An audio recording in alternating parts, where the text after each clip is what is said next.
Hello everyone and welcome to Sinful Gaming. I hope you're all doing well, I hope you're all staying safe, and most of all, I hope you're all fighting that war against the Grey. Today's video, we're going to look at the heroic action rules that were given to us in a little preview from Warhammer community, and in particular, we're going to look at 10 sort of cool ways I've come up with to use them in your games of Warhammer Age of Sigmar.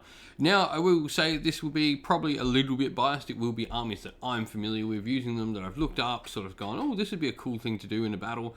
Or something cool. They might not be game-winning abilities or anything like that, but just cool, fun things I think you can do with these heroic abilities, and hopefully these ideas get everyone else thinking of cool ways to use the heroic abilities in their own games as well. Just this video is aimed at trying to get everyone there thinking about how to use them, what can I use them on, because everyone's going to have more experience with different models than what I do. And I'd really love to hear your own ideas for some cool things you think you're going to do with some heroic actions and abilities during the games as well. So, without further ado, we're going to get into 10 particular instances I think are some really cool ways to use these heroic abilities. So, let's get cracking into the list. Number 1, where would we be without starting with Gotrek Gernenson himself? He is going to make fantastic use of all these heroic actions. So for starters, him being able to sort of pick up the leadership role if another hero falls and your general dies to get an extra command point, I mean, that's good for any hero. I'm probably not going to talk too much about that really in the course of the video, just because it is something pretty common amongst all heroes that, you know, they can potentially pick up these extra command points to get themselves some sort of free reroll once to hit, if that is indeed sticking around. But heroic willpower is nice.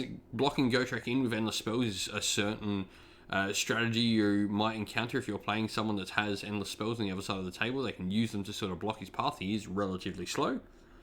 But as the last two here, the finest hour, of course, on Gotrek is just going to be amazing. Giving him +1 to wound and +1 to saves is going to make him an absolute tank of a unit. He's just going to be so hard to put down when he's on a 3+ save now, with that after damage save as well, reducing all damage to 1. And let's not forget he's now going to be 3s and 2s there as well. So he's going to be getting more damage through with his giant axe. But the really interesting one, I think, for Gotrek more than any is the fact that he can heal with this. He's got a bravery of 10, so 2d6, you know, you're very likely you're going to get back D3 wounds a turn with Gotrek, which is worth a lot on Gotrek. More than any hero in the game, I think these D3 wounds back on Gotrek just means so much more. So this could really be a great way to use him, and just keep healing him up, meaning your opponent has to really invest a ton of time and energy into getting him off the table. Number 2, a free guild general on Griffin. So for starters, as mentioned, like we know the generic ones they're going to get, like ability to give yourself rerolls, but +1 to wound is really nice on the free guild general. Especially when he gives you as base a command ability from himself, which is +1 to hit. So it's going to be +1 to hit, +1 to wound, meaning you can make something like his Sigmar Great Hammer 2s and 2s. Ren 2 damage D3 is pretty nice. He'll also drop down, if he's got the shield alongside that Great Hammer, to a 2+ save when he uses Finest Hour as well. So he's just a nice sort of heavy hitter piece that can really have a turn of absolute smash and or quite good survivability on the same turn as well. Healing for him is nice. I mean, monsters healing is always nice, so there's that. And he's got, you know, bravery 7, so it's not great, but you've got a 50-50 chance there that he's gonna do some heals for you. But it's definitely just being able to get that 2-2 for a hit and wound stat to get that Great Hammer through more with that Ren 2 is just really going to be fun.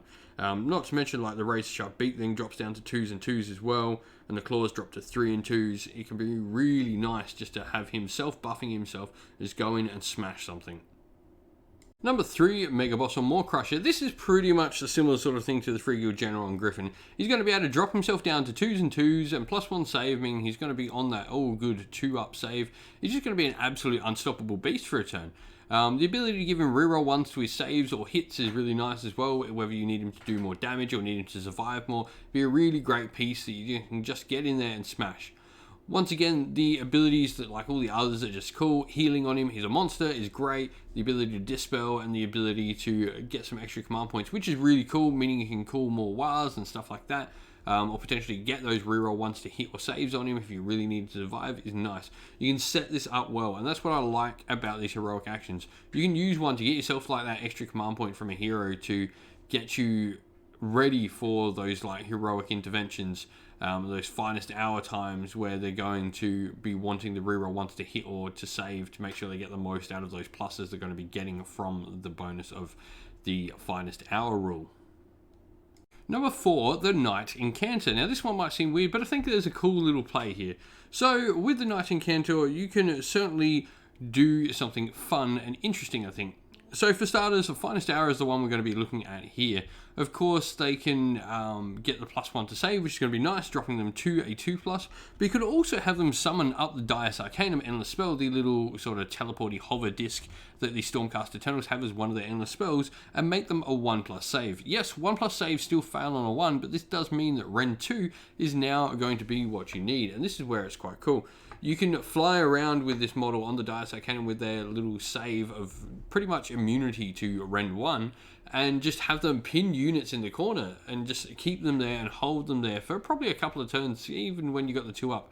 You know, you can make sure your opponent's hordes or like even some heavy elite armies are going to struggle to get through that, just with the saves you're going to have.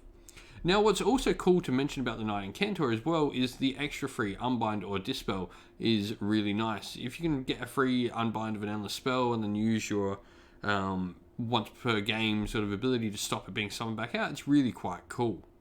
There's definitely some really fun play to have with the Knight in Cantor with these abilities. Number 5, the Lord Celestine on Star Drake. Yes, back-to-back Stormcast, hate me if you will, but I think he's got a fun little play here.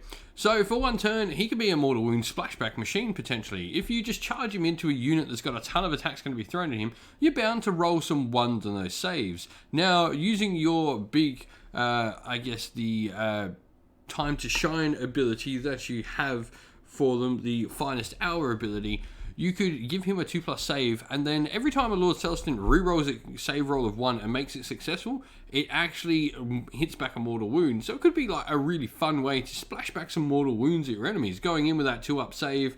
Not to mention, it's going to drop the Star Drake down to be able to get some more damage, and you could actually maybe consider taking the Stormbound Blade, though it's not probably worth it, but it does mean the Star Drake's Great Claws drop down to wound needing of 2s, so they're going to be 3s and 2s. Which is going to be quite cool. So you're going to get a little bit more damage through your Star Drake there. But I do think like the Mortal Wound splashback on him could be quite a fun way to do. Charging into a giant horde that's got to attack him would be cool. Number 6, Spirit of Durthu, and in fact 2 Spirit of Durthus. Now, you might have seen that I've had a Wanderer's army on the table recently, and it's been a Living City army using Durthu in that, because you can take Spirit of the Hunt in that, which gives your Durthu an additional rend, and he gets always strikes first, but there's also a command trait. If you want to make Durthu the general and don't want to have so many Wildwood Rangers like I have in my current army, it's definitely a build I'm looking at trying out. You could give the Durthu the Iron Oak Artisan and give one of them +1 attack and +1 wounds at all times. Now, the thing I'm suggesting here is Durthu, because he has a shooting attack, can ambush in and then come in and move to 3 and get a 3-inch charge with a reroll because he's a character.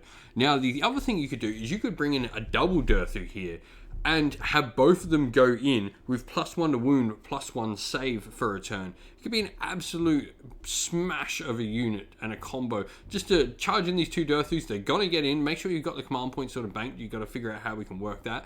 But you could have these 2 Durthus going in at 3s and 2s, rend 2 on one, rend 3 on the other, 6 damage. It could be really fun and really cool to run like a double Durthu sort of Alpha Strike build with your Living City. Number 7, Galen and Deloria Ven Denst. The brand new Witch Hunters that came out in Broken Realms Kragnos. These 2 are a couple of endless spell hunters and demon hunters and witch hunters, of course, and all those things that come with that sort of job. What I think is really cool here is the ability for them to get dispels on top of their abilities to sort of shoot endless spells off the table, which is really cool. So they could be like a really good sort of magical defense unit against like endless spells, both shooting and attacking them off the table, and also like having the ability to get you some extra dispels in there as well. They've also got some cool other abilities they could use to like get the bonuses to +1 save and +1 to wound to make sure those hits go through on those crossbows against the demons. They can potentially do quite a lot of damage with their attacks. So +1 to wound is nothing to shy at with them. And of course, like the ability to just get extra command points is always welcome in a Cities of Sigmar army. Number 8, Kaon the Everchosen. Of course, he's going to make fantastic use of those heroic interventions, and of course his finest hour more than anything. It's just going to make him unstoppable for a turn. He's going to go on a 2-up, he's going to force your opponent to reroll 60 to hit him, and you could throw him in Zinch here to make sure he's definitely not going to fail anything. So if there are mortal wounds coming through and stuff like that, he's just going to potentially knock them off if they're spells, and He's also going to be -1 to hit in combat if he's in Zinch, because he has a demon keyword, which means he's -1 to hit because he's got the Locus of Zinch on him.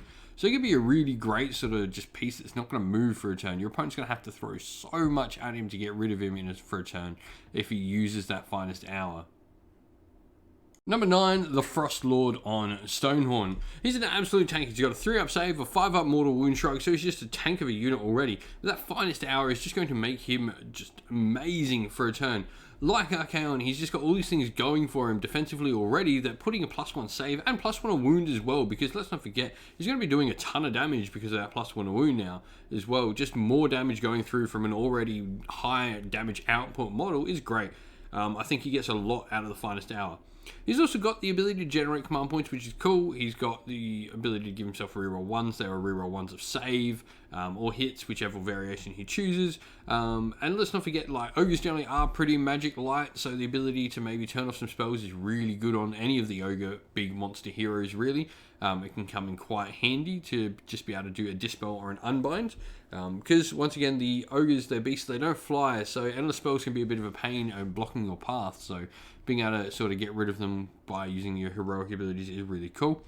And lastly, like the heals on them, just because they are so tough, naturally, like putting heals on a Frostlord or Stonehorn or even Thunder Tusk is just amazing. And number 10, Alariel, the Everqueen. Now, she's got some really cool abilities. She obviously, with her brand new War Scroll, heals a ton of wounds a turn. You can also, I guess with this, get a little bit extra healing on her, which is really cool. So she's going to be healing, you know, with the ability to heal back like 2d6 wounds from her potential wounds taken just from her War Scroll. She then heals another d3. And then she's also got access to a sub-faction, which in addition can let her get some heals off as well. It's just really nice. Like, you can potentially heal her from, like, your opponent's going to have to kill her, or she's going to heal herself straight back up, because she's got access to another heal inside the lore as well. It's just got all this potential. And then, of course, +1 to save, +1 to wound is just nice on her, like it is any hero, but it's that ability to wound. To heal, sorry, that's just going to make her really fun to play. I think she's really going to be that sort of big target of life on the table, and that big sort of beacon of life, and she's going to really represent it by how much she's just going to be able to heal in a game of Warhammer Age of Sigmar. And so, like I said at the start of the video, I hope this has been a cool little video to help you get thinking of some cool ways to maybe get your own favourite heroes, get more out of these heroic abilities, and think how you're going to use them. I do think there's times when you can sort of plan ahead and sort of get the abilities working in sort of cohesion and tandem as you start to use them earlier in the game and plan to use other ones later. Timing those heroic interventions is going to be massively crucial and going to be like a really core part of the game, I feel, going forward. They're just going to be huge, those heroic interventions, and those Finest Hour, more than anything, is just going to be massive in the game, because it's going to keep pieces alive, it's going to kill pieces, it's going to do so much. So I'd love to know your ideas, your thoughts on these heroic actions and everything down in the comments below. Let us know it all. Well, thank you for watching the video. We hope you enjoyed it. If you did, please don't forget to leave a like and subscribe to the channel if you have not already.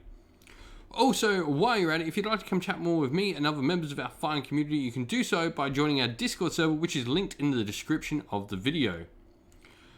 Also, while you're on YouTube, why not go check out my featured channel section, where there's a bunch of other fantastic Warhammer Age of Sigmar content creators doing everything from battle reports, painting videos, lore videos, and more besides. There's a ton of great content there. And lastly, we'd like to give a shout out to everyone who helps support the channel via Patreon and YouTube members. Thank you to our patrons Christian Weir, James, Soren, Cowspawn, AJC, Kenny Lowell, Outer and Shot First, James Crowder, Andrew Bowen, Nathan Fee, Tim Newman, The Rising Ape, Cure Dynamic, Agu, Anthony B, MJ, and Dynat226. And thank you to our YouTube members Green Roots Gaming, Fire Titan, Steve T, The Real Zeop, Chris Wallace, Tariah12, and Vinny. Thank you all so much for supporting the channel. It means the absolute world to us. And if you'd like to help support the channel, you can do so by joining either our Patreon or YouTube members, or going and grabbing some merch off our Teespring store, which you'll all find for all three linked in the description of the video. That's it for today, folks. So thank you for watching. Stay safe, stay well, and most of all, keep fighting that war against the Grey. Ciao for now.